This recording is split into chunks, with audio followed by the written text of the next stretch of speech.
हे कुलस्वामिनी रेणुका माते, इतका चांगला पाऊस पडत राहू दे, म्हणजे आम्हाला जी चिंता आहे पाण्याची ती राहणार नाही. लोकांच्या शेतीची, पिण्याच्या पाण्याची, उद्योगाची चिंता राहणार नाही. इतका पाऊस आला नाही सर्वात जोरात आला आहे. प्रचंड वादळ अत्यंत असं जोरात चालू आहे.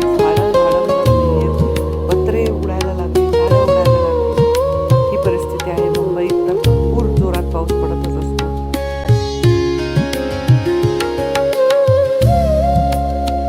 कृपा करून कोणीही अत्यंत जीवन मरणाचा विषय असल्याशिवाय घरातून निघू नका. जेव्हा सरकार म्हणतं ऑरेंज अलर्ट आहे, रेड अलर्ट आहे, तेव्हा आपापल्या घरात थांबा, अशी मी तुम्हा सर्वांना विनंती करते.